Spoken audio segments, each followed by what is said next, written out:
샬롬 샬롬 샬롬 샬롬 샬롬. 하나님 사랑합니다. 여러분 주 안에서 사랑합니다. 오늘 로마서 11장 13절에서 24절 능력은 주께서 우리에게 또 주시기도 하고 주님께 있습니다. 이방인의 구원에 대한 내용들이죠. 13절부터 14절까지 내가 이방인인 너에게 말하노라. 내가 이방인의 사도인 만큼 내 직분을 영광스럽게 여기노니 이는 혹 내 고립을 아무쪼록 쉬게 하게 하여 그들 중에서 얼마를 구원하려 함이라.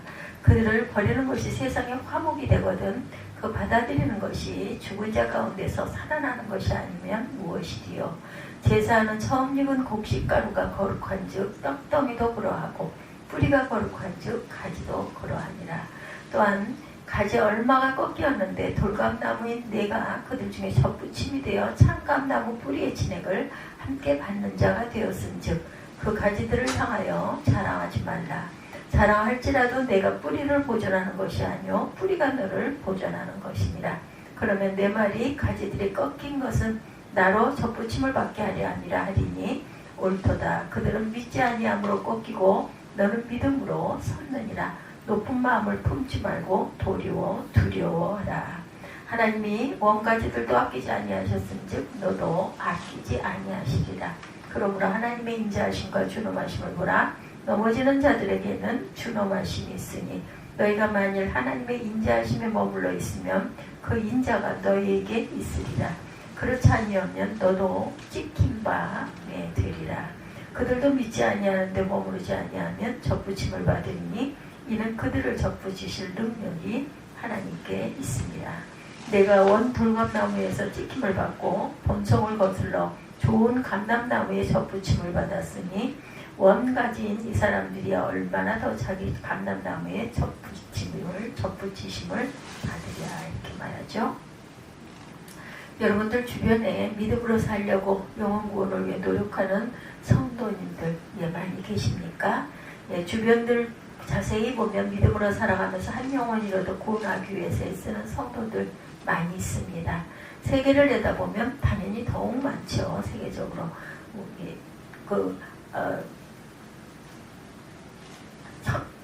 선교사님들이 그런 분들이시죠. 1919년 4월 말에 한 교회에서 6명이 네팔에 성전 복원식을 하러 다녀오신 분들이 계세요.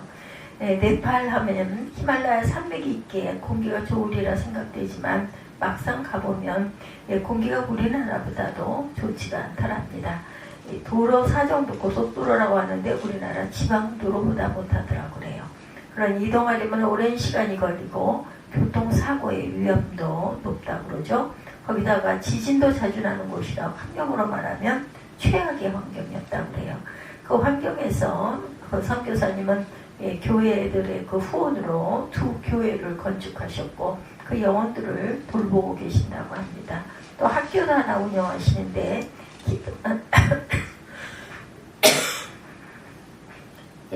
카트만두에서 어우로이 학교까지 200km 떨어져 있더랍니다. 그런데 길이 좋지 않아서 편도 7시간이 걸린다고 그래요.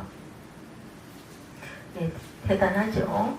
그 길을 얼마 전에도 가셔서 코로나19로 그 힘든 학생들에게 쌀을 나눠주셨다고 그래요. 이게 몇 년 전 이야기죠. 그리고 2월 7일 또 소식이 왔는데 선교사님이 고띠가온 마을에 다녀왔다 이렇게 소식을 들었다고 하죠.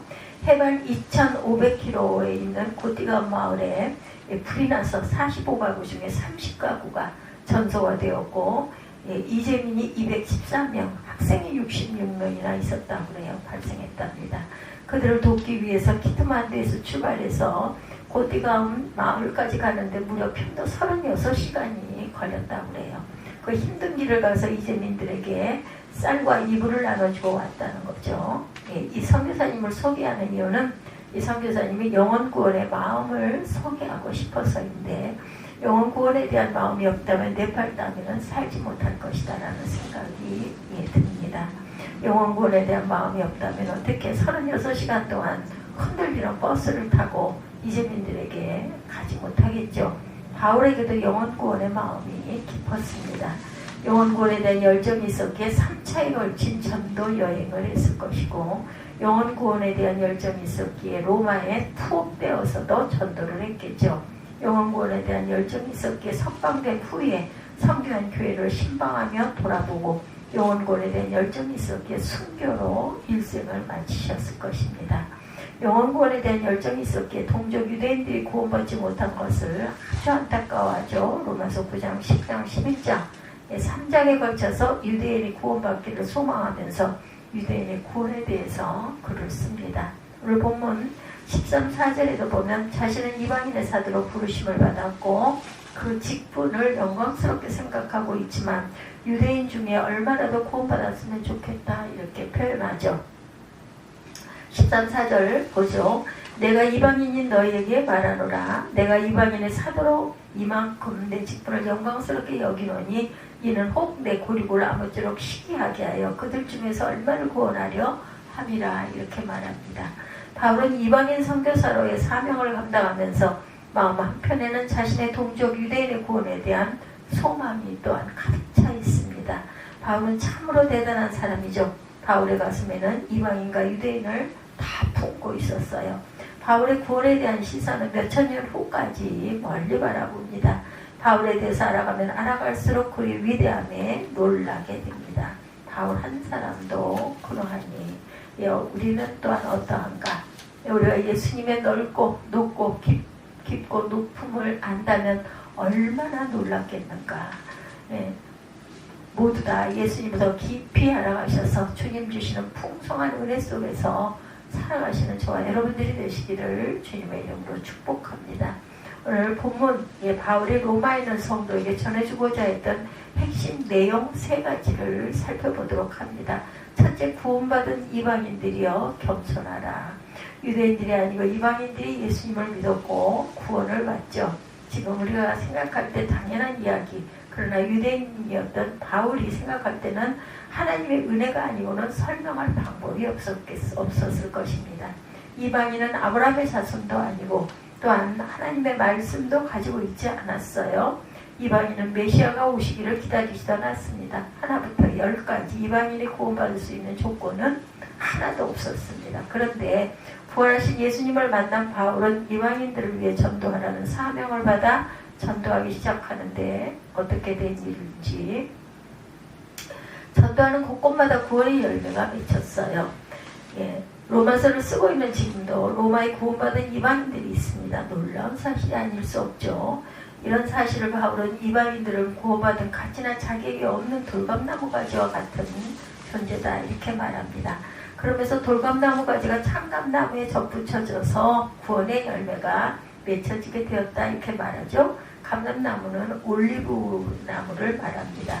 17절에서 24절까지 말씀하는 창감나무에 돌감나무를 접붙이었다는 말씀은 원예를 조금이라도 아는 사람이라면 말도 안 되는 이야기다 할 것입니다. 이야기 자체가 거꾸로 되었어요. 접붙이려면 돌감나무에 창감나무 가지를 붙여 좋은 열매가 맺히게 될 것인데 바울은 창감나무에다가 못된 돌감나무 가지를 접붙였다 이렇게 말하죠.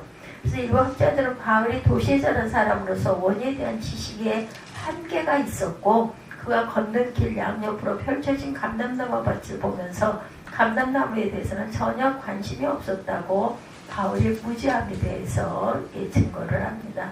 혹시 여러분도 그렇게 생각을 하실까요? 말씀을 읽어보면 바울이 접붙이는 방법을 몰라서 그렇게 쓰고 있지 않음을 알 수 있어요.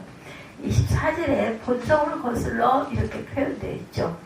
바울은 이방인들이 본성을 거슬러 좋은 감람나무에 접붙임을 받았다 이렇게 말하고 있습니다. 이 말은 액면 그대로 받아들인다면 바울은 돌감나무 가지를 좋은 감람나무에 접붙이는 것은 자연의 이치에 어긋나는 것임을 잘 알고 있었다라는 뜻이 됩니다. 바울이 언급하고자 한 주제예요. 하나님이 이방인을 구원하시려고 쓰는 방법은 있을 수 없는 일이고 부자연스러운 일이라는 거죠. 그러나 하나님은 부자연스러운 방법을 통해서 이방인을 구원하셨다는 것입니다. 그렇게 전혀 구원받을 자격이 없는 이방인이 구원받았기에 하나님의 은혜를 제대로 알아라. 겸손하면서 신앙생활을 해라. 겸손하게 신앙생활을 해라. 신앙관리를 철저히 하라. 이렇게 부탁을 하죠. 18절 상반절에 그 가지들을 향하여 자랑하지 말라. 20절 하반절에 높은 마음을 품지 말고 도리어 두려워하라 이렇게 말하죠. 우리는 어떻습니까? 우리가 예수 믿을 자격이 있었던 사람들 계십니까? 보통 신앙생활을 시작하고 3년 정도까지는 은혜로 합니다. 예수님만 생각해도 가슴이 뭉클하죠. 예수님의 은혜에 감격도 합니다. 찬송을 불러도 말씀을 들어도 전부 나에게 하시는 말씀같이 들리죠. 그러다가 서리 집사가 되고 항전직이 되어서 10년, 20년, 50년 이상 신앙생활을 하면 하나님의 은혜는 오감되었고 교회에서 자신이 제일 높은 사람으로 착각을 하기도 합니다. 지금 바울이 말하고자 하는 핵심이 이것이죠. 우리가 자격이 있어 구원받은 것이 아니라 100% 하나님의 은혜로 구원받았기에 자랑할 것도 없고 교만할 것도 없다. 그러니 철저히 겸손하게 믿음의 삶을 살라는 것이죠. 특별히 항전직에 계신 분들 은혜를 알고 겸손하라, 관리하라는 말씀을 하나님의 말씀으로 받으시기 바랍니다. 둘째, 유대인들에게도 희망은 있습니다. 바울은 동족 유대인들이 복음을 거부하고 하나님께 반항하는 삶을 살게 이제 희망이 전혀 없는 것처럼 생각할 수 있겠지만 그렇지 않다 이렇게 말하죠. 그 이유를 세 가지 비유를 들어 유대인의 독보적인 위치를 설명합니다. 세 가지 비유 중에 두 가지 비유가 16절에 나오죠.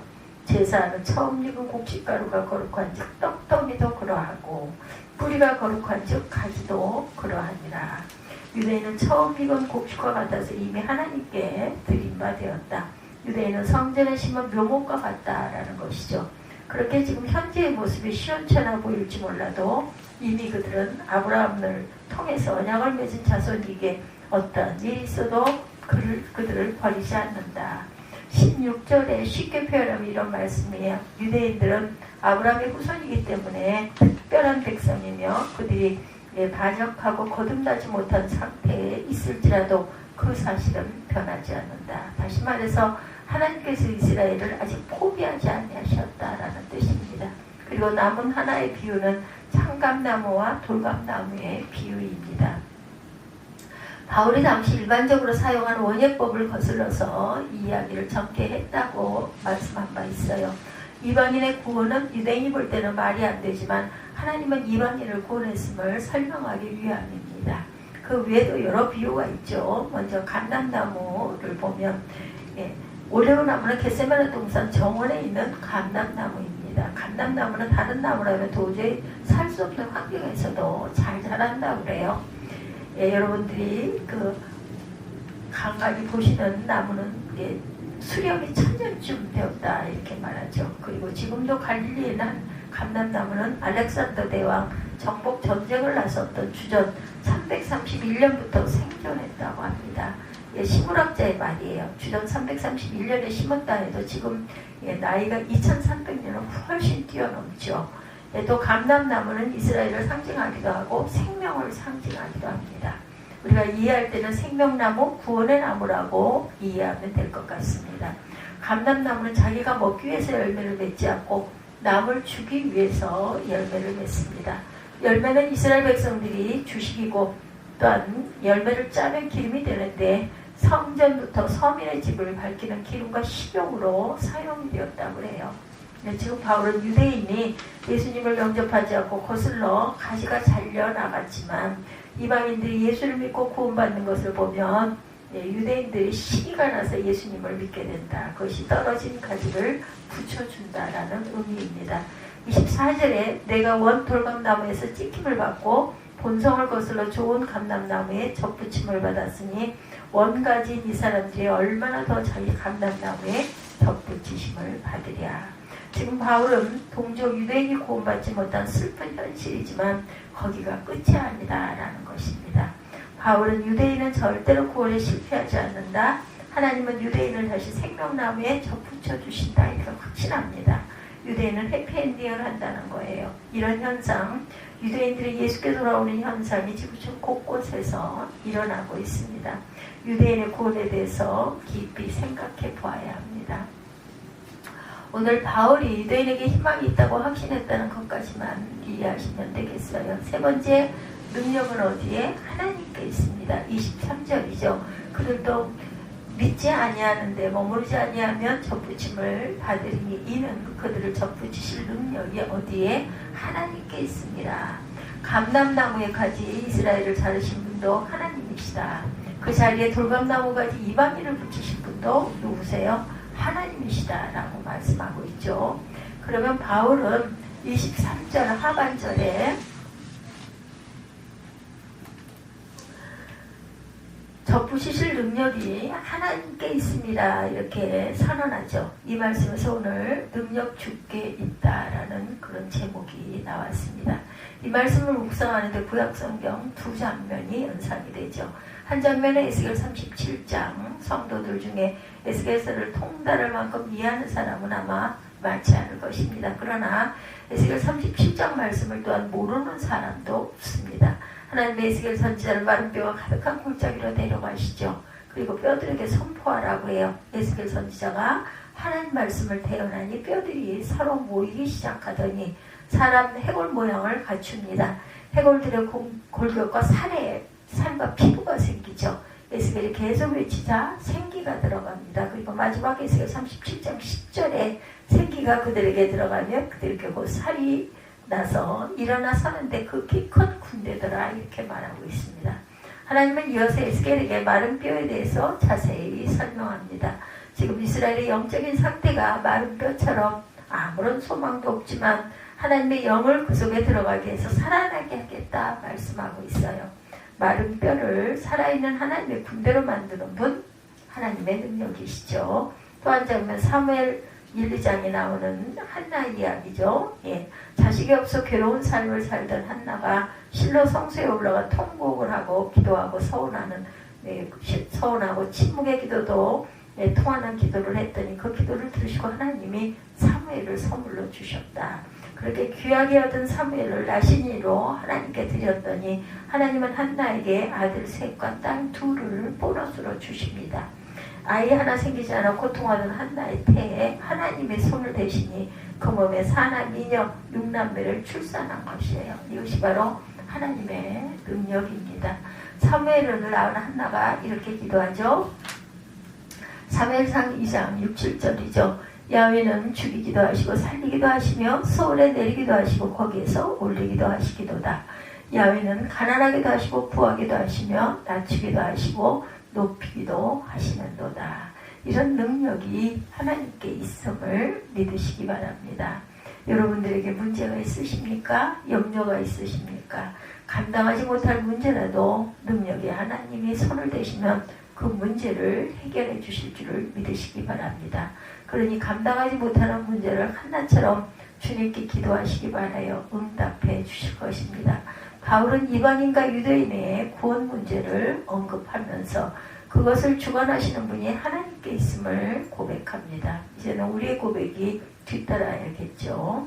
생명 주께 있네, 소망 주께 있네, 능력 주께 있네.